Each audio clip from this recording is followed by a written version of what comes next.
Okay, this is the lecture for Thursday, November 1st.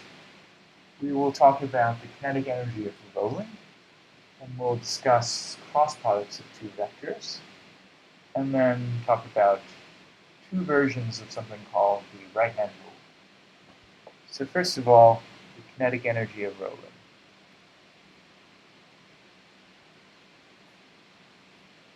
We have already discussed this before, how we have a rolling object, something that rolls without slipping, like so here. Okay, so to zoom in on what's going on with rolling without slipping, there's no slippage of the bottom point of this cylinder on the surface. Slipping means sliding like this. That's not what's happening with having this rolling without slipping. Okay.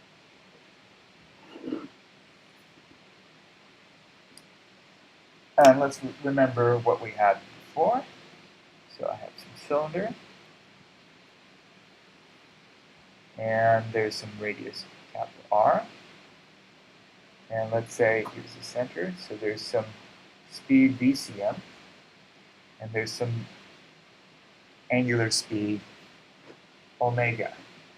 Okay, so omega is the angular speed, the magnitude of the angular velocity. And then we have VCM is the center of mass speed. So how fast the center of the wheel moves. And then R is the radius of the wheel. Okay, we've already written this down before, so let me remind you. There's the total kinetic energy,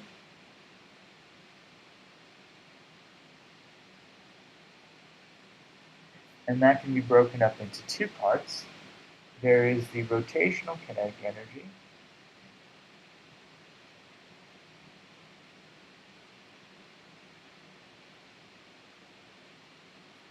plus the translational kinetic energy, T-R-A-N-S, translational.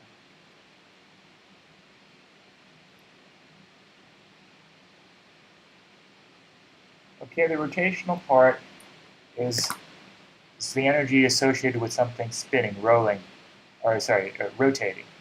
Okay, this is the kinetic energy of the rotating part, rotations.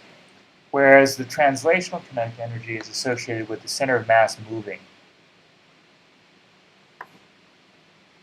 Okay, so the two formulas for these guys are, for the rotation, we have 1/2 I cm, the center of mass moment of inertia, times omega squared. So it's like 1/2 mv squared for rotations. And then we have the usual 1/2 mv, what's called VCM squared, though, to make it clear we're talking about the movement of the center of mass. Okay, but we have this formula that the center of mass, we derived this last time, that the center of mass speed is just r times omega. Okay. How fast this is moving is going to be the angular velocity times r. And so now if I'm going to try to, what I'm going to try to do is make these two terms look similar to each other. I'm going to get rid of omega. And so I have omega is equal to VCM divided by r. And now I can go back to this expression for K total, and I have K total is equal to 1/2 ICM, and I'm going to replace this by VCM over R, and square it, and then I get 1/2 MVCM squared. Okay. Now what I'll do is I'll take the 1/2 outside. I have a VCM squared for both of these guys. Put this out at the end. And then what's left over is I have ICM over R squared, these two guys. And then I have M left over here. So notice how we've kind of combined the mass and the center of mass moment of inertia divided by R squared together. So you can think of the total kinetic energy as being shared by the rotational motion and the translational motion of the object. Right. And what we're now going to do is write down a formula for VCM. So let me just solve for VCM in this equation. We have VCM squared is equal to multiply by 2, K total, and then divide by ICM over R squared plus M. If I take square roots of both sides, I get VCM is the square root of 2K total divided by ICM over R squared plus M. Okay, this looks kind of complicated, and we don't need to remember this formula.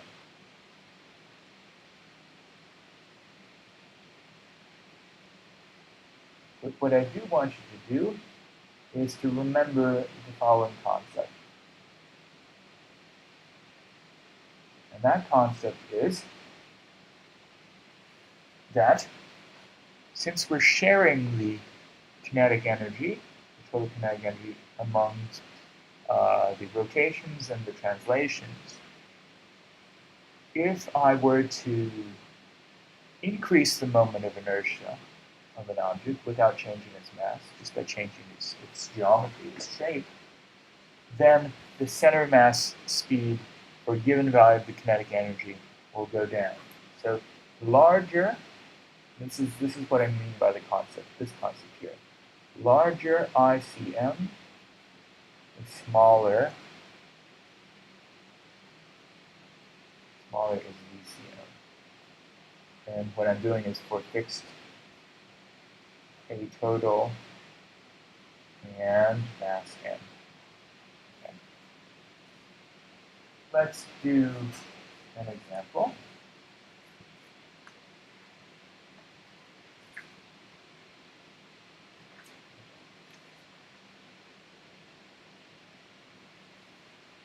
Okay. Let's suppose a hoop, let's say a hoop, and a uniform disk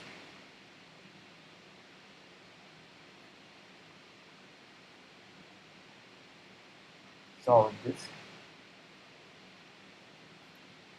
have the same mass and radius.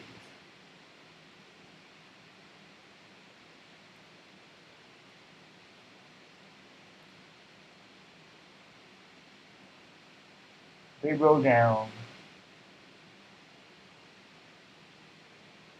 an inclined plane.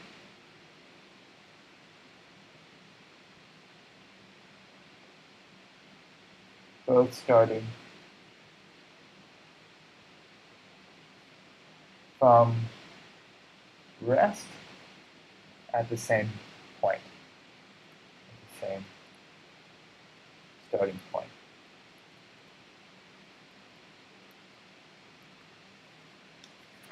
The question is, which is rolling the fastest?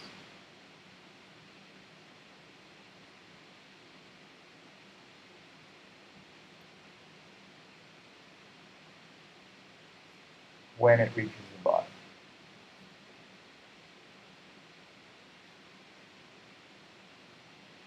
So basically we're racing these two objects against each other, the hoop and the uniform disk. Okay, to address this question, let's just first make a drawing. We have some inclined plane, and we have some circular object, either a hoop or a disk. And let's say here's the center, and so there's some initial height, and say that that initial height is yi. Okay, and let's say we'll say yf is equal to 0, the final is equal to 0. Okay, now let's consider that we have k initial plus u initial, so we assume energy conservation.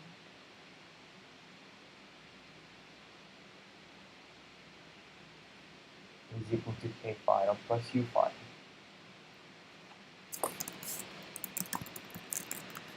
And now just 1 second. Okay, and now the object starts from rest, and so we have that the initial kinetic energy is 0. The initial potential energy, it starts from some height yi, so we have mg yi. The final kinetic energy, well, we don't know what that is, but the u final, we'll say y final is equal to 0. And so we get that k final is just equal to mg y. So all objects, both objects have the same value of the final kinetic energy.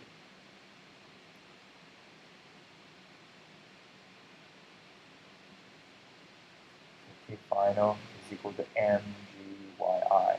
Except the masses of these objects are the same. Okay, so now we go back to this formula we had. If you don't remember, it's 2k final.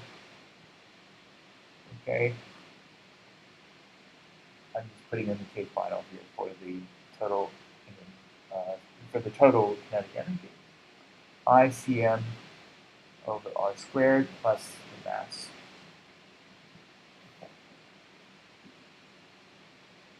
And to figure out which one is going the fastest at the bottom, you just say, okay, m remains the same, r remains the same, this will remain the same. These are all the same. 2 is obviously also the same. But this ICM will be different for the group and the solid disk. Okay. So the object with the smallest ICM will have the largest VCM. You see that? We keep the radius fixed, the mass fixed. We also determine that the final kinetic energy will remain the same. For the different cases, we compare the hoop and the uniform disk.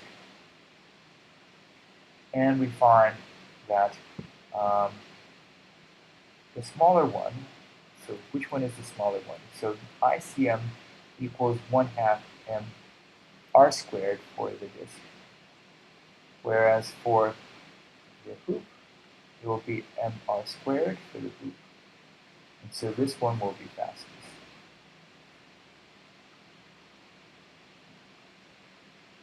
Okay, if you have any questions, please ask the student who is supervising today's lecture. Let's do a numerical example similar to this. Let's say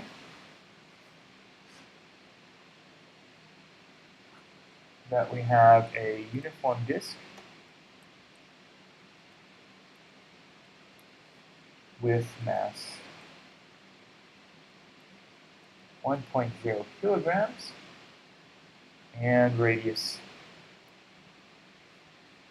equal to 0.20 meters, rolls down an inclined plane.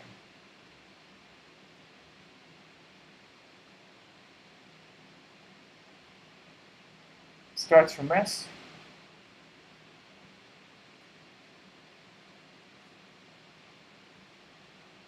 At height 1.5 meters above the floor.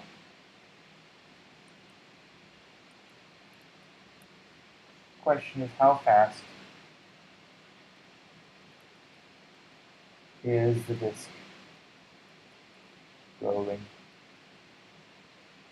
if there is no slip?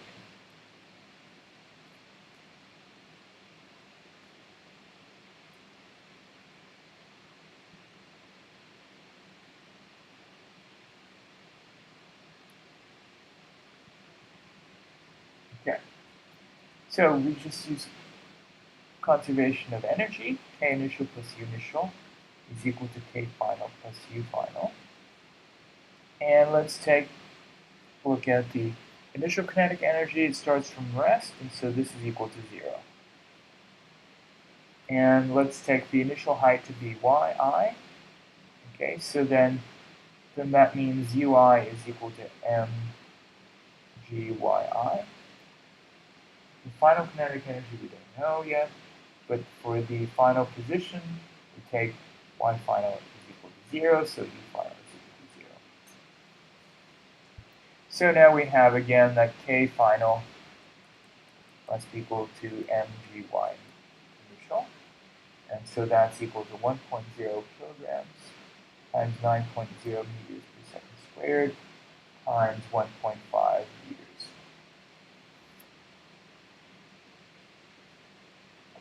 Okay, and this comes out to 14.7 joules.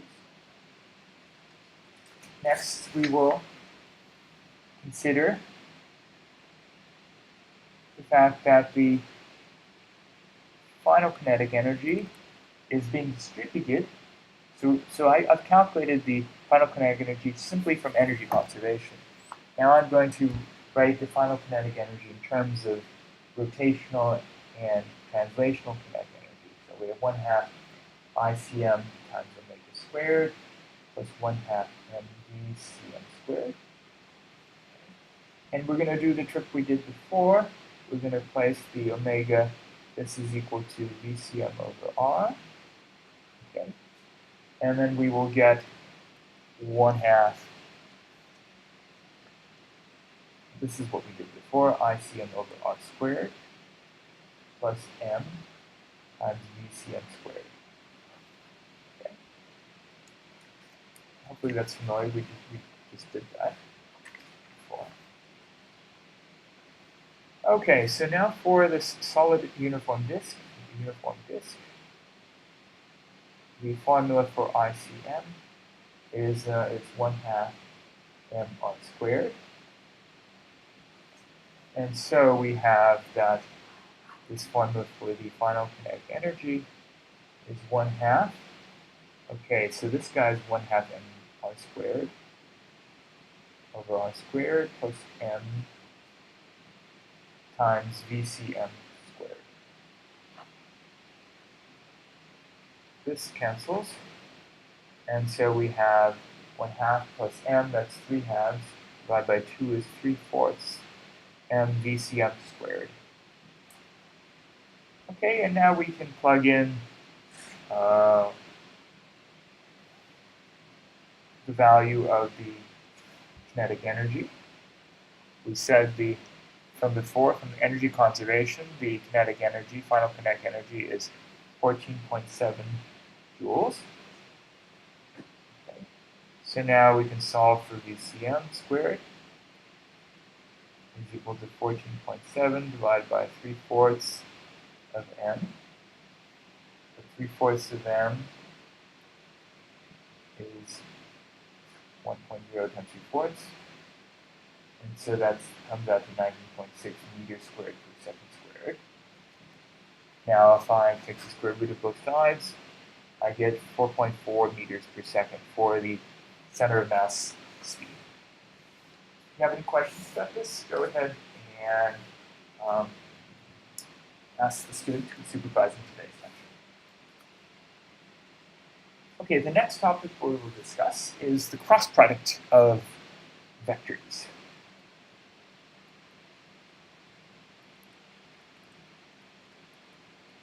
And this is quite different from the dot product. First of all, the symbol is this cross. We write A cross B, and the result is actually a vector. This A cross B is a vector, but the vector has an interesting magnitude. And the magnitude is given by the formula. So this is the symbol for taking the magnitude. I put these absolute value bars around the vector. So A cross B magnitude is equal to A times B times the sine theta phi, it doesn't matter what you call it. So if I have two vectors, A and B, and there's some angle phi between the two, then the formula is A times B times the sine of phi. So it's different from the dot product where we had a cosine of theta or cosine of phi. Now this is a vector, the magnitude I've told you about the direction of A cross B is perpendicular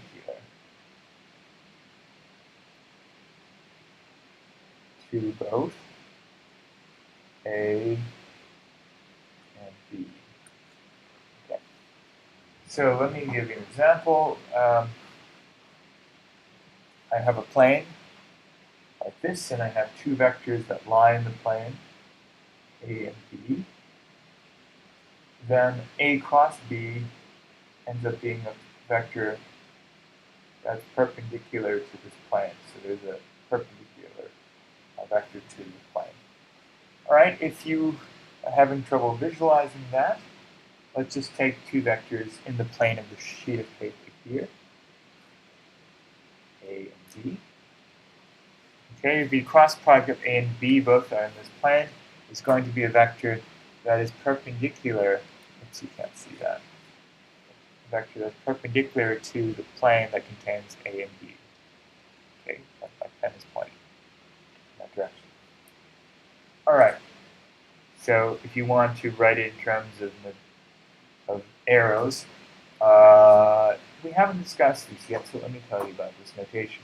If you see a symbol like this, this means it's out of the page.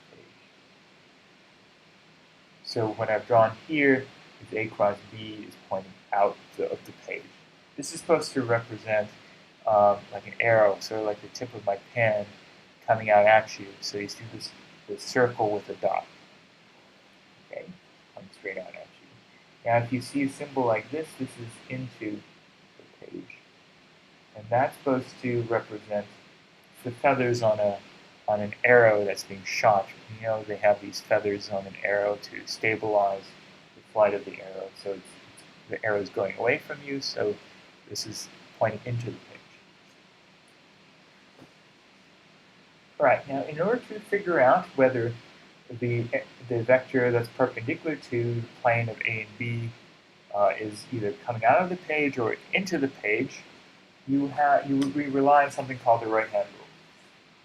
But I like to define two different types of right-hand rules. Let me first talk about the cross-product right-hand rule.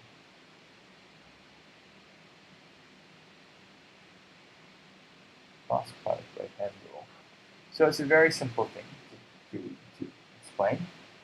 So we're doing A cross B. The first thing you do, this is the first vector, obviously, and this is the second vector. So you put the fingers of your right hand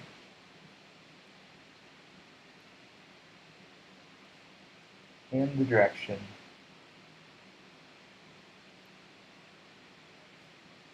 of the first vector. Okay, so let me give you an example here. Here's the first vector. You put your fingers so your fingers are pointing in some direction of your right hand. So you put your fingers in the direction of the first vector, point in that direction, okay? That's how you do it. Then the next step is to tilt your wrist so that the fingers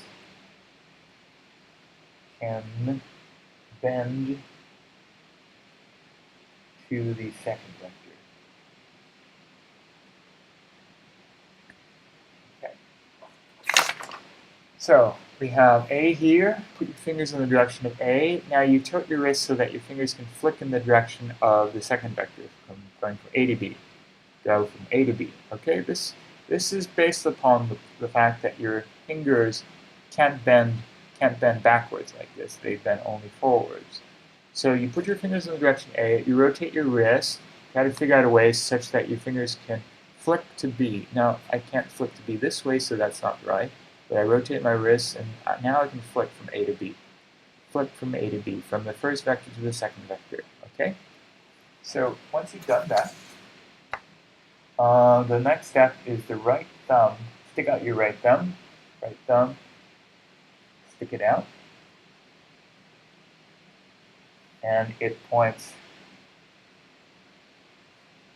in the direction of A cross B.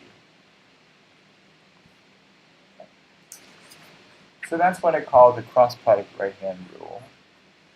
Let's do this again. Let's suppose this is A and B, as we had before. We take, by the way, if you have trouble reaching a certain direction, just rotate your page. That will help you out with your wrist. Okay, put your fingers so that they're like little, so your fingers are like little arrows. Your fingertips are like little arrows. And you want to point them in the direction of the first vector, which is A. Now you rotate your wrist so that you can flip to the second vector, B. This is not the right way. I can't bend this way. But if I rotate my wrist this way, I can flip to the second vector, B. And now close your fist and just stick out your thumb. Or you don't need to really close your fist, but I like to close my fist. Stick out your thumb. That's the direction of the cross product. So in this case, the cross product of A cross B is pointing out of the page. That's what the symbol means. Out of page. Now let's take another example.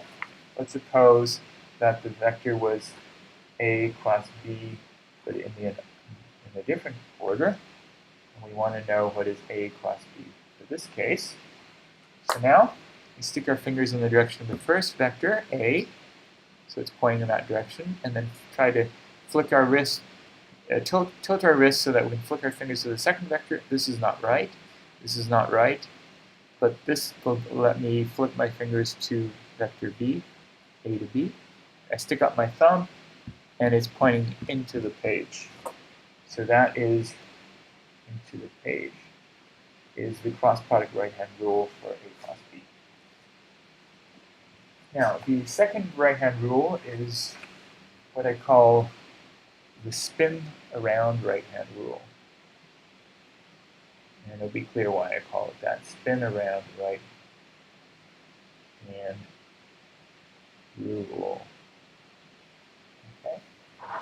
So it's convenient to define. We give a vector direction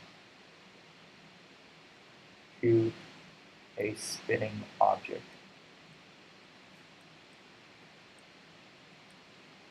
Okay. And so if I have some object spinning, so here's an object that's spinning. It's spinning counterclockwise as you see it.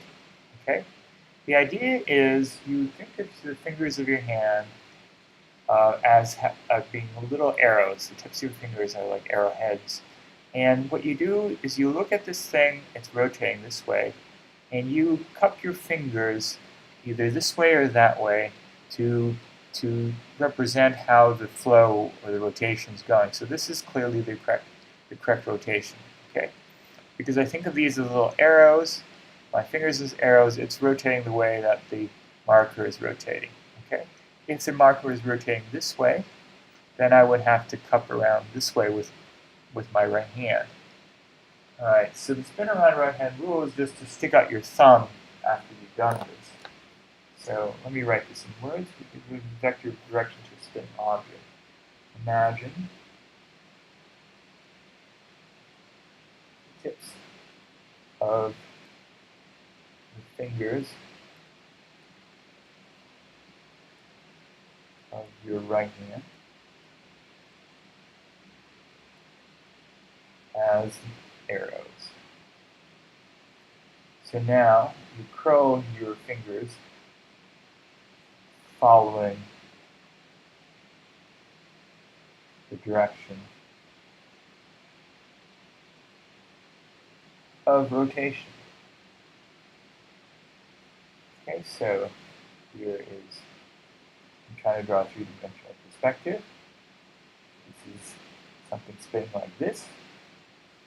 Okay, so now I will try to represent how it's spinning.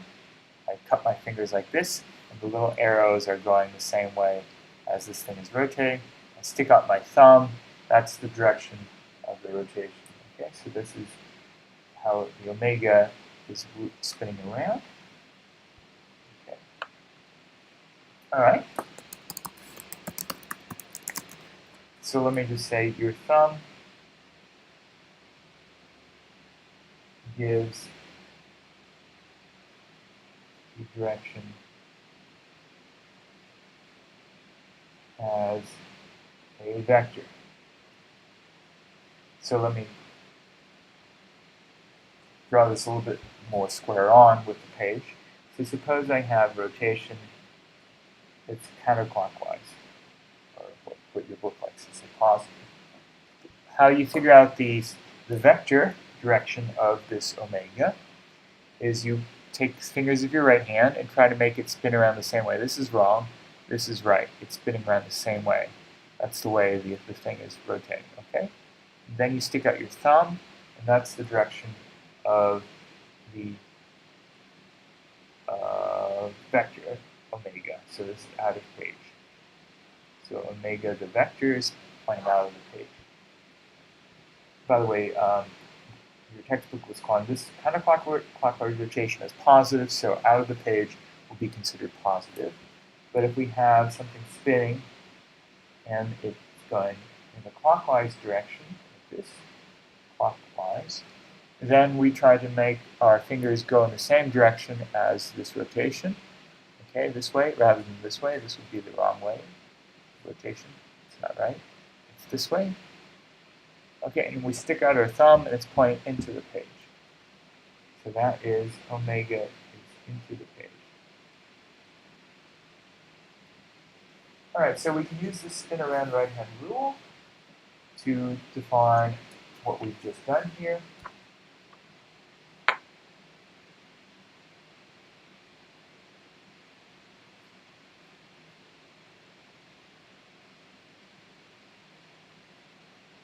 For the angular velocity, omega, for the angular acceleration, also, that's alpha. Okay, what else? We can do it for the torque, tau. So if I am trying to twist off the cap of this marker, kind of going counterclockwise, I'm spinning around like this. I stick out my thumb, so that means the torque is out of the page. If I'm trying to tighten the cap, like actually the cap doesn't tighten or loosen this way, but just pretend. I'm turning it like this. Then my spin around right hand rule, I'm doing it this way, going this way around, and so my thumb is pointing into the page. Okay. So the torque can be thought of in terms of the spin around right hand rule and other things. I mentioned something called angular momentum, but we haven't covered that yet. Okay, if you have any questions, please send me an email. Otherwise, I will see you when I get back.